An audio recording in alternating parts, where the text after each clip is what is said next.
Fahameraba-tsika tsirairay avindray atratsy ratsinainy maraina fa 20 volana May ity misaotra an'Andriamanitra hatrany isika fa mbola mitahiny sy ny tantanany ary rinany ianao mba hombany fahasoavany hatrany. Aloha anderatsika ny mofona an'io dia vavakisika. Ry Tompoandriamanitra eo mbola vempisaoranao izahay ny amin'ny tombontona sy ny tombonandro sy ny tombom-pahavelomana izay omenao anay. Misaotra indrindra ray eo satria tsapanay mandrakariva ny fiasanao ny fiainanay ary irinay raha hialo lalana anay ianao mandritra an'ity tontolo andro ity.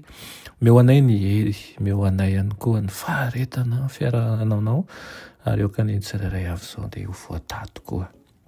Indray ny teninao izay mity maraina ity.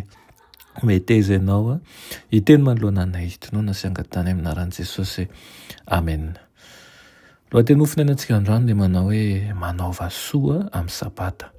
Nalaina amin'ny Mateo 12:9 ka hatramin'ny 12 manao hoe fa tompo ny sabata ny zanak'olona, ko amin'izany dia mety ny manao soa amin'ny sabata. Nisy lesona nireny Jesosy omena an'ireo mpianany mba tsy hahatonga azy ireo tarihan'ireo mpisorona sy ireo mpanapaka ho amin'ny fandokana vilana ny fomba tokana hitandremana ny sabata rehefa tsy ao amin'izy ireo intsony izy. Nesorony tsy ho eo amin'ny sabata intsony ireo fombafomba na ihany koa fitakiana maro nameraserahan'ireo mpisorona sy ny mpanapaka an'izany. Nandalo teo amin'ny tanimbary anankiray Jesosy sy ny mpianany indray sabata. Noana izy ireo tamin'izay ka nanomboka nikosoka ny saloham-bary ary nihinana. Hoy izy hoe fa noho nahitan'izany ny fariseo dia hoy izy taminy indro ny mpianatra ao manao an'izay tsy mety atao amin'ny sabata. Osetry ny fiampangan'ireo dia naveran'i Jesosy tamin'izay nataon'i Davida manao hoe tsy mbola nivakianareo fa ny teny milaza ilay nataon'i Davida raha noana izy mba amin'ny izay nanaraka azy fa niditra tao amin'ny tranon'Andriamanitra izy ka nihinana ny mofo aseho izay na diso raha hanina na izay nanaraka azy afa-tsy ny mpisorona ihany ary tsy mbola nivakianareo ao amin'ny lalàna fa amin'ny sabata ny mpisorona ao amin'ny tempoly manota ny sabata. Nefa tsy manan-tsiny ary dia lazaiko aminareo fa misy eto lehibe noho ny tempoly.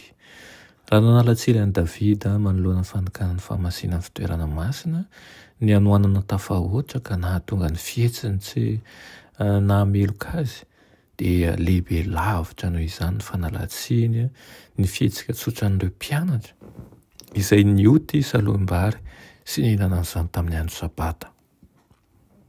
Tsy fandokana ny lalàna ny asa-pamindram-po sy ny fanomezana ny zavatra ilain'ny olombelona.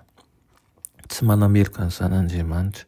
Lazainy fa mifanaraka amin'ny lalàna nambara ny tao sinay ny asa-pamindram-po sy ny famalinan'ny filanin'ny olombelona natao teo ampamakivakiana ny tanimbary anankiray, ny fihotazana an'ireo salohim-bary sy ny fikosehana an'izany tamin'ny tanana ary ny fihinanana an'izany mba ampitoniana ny anohanana. Araka izany dia nambarany fa tsy meloka izy teo anatrehan'ireo mpanoratan-dalàna sy ny mpanapaka sy ny mpisorona ary teo anatrehan'ny lanitra sy ireo anjely lavo ary ny olombelona lavo mihitsy azy. Raha isika isitona lesona tokoa ao anatin'izany ka hitoetra ao anatin'ny fitandremana tena izy ary ihany koa hatsiaro mandrakariva fa natao antsika ary ahafahantsika miray amin'Andriamanitra tokoa ny sabata. Amen.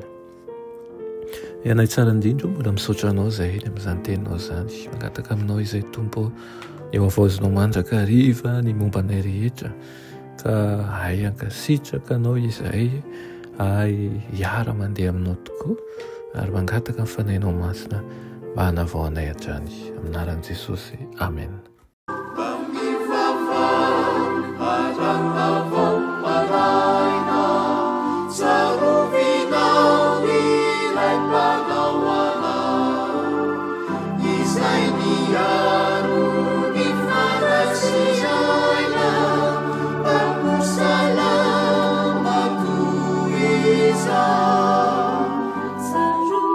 Saru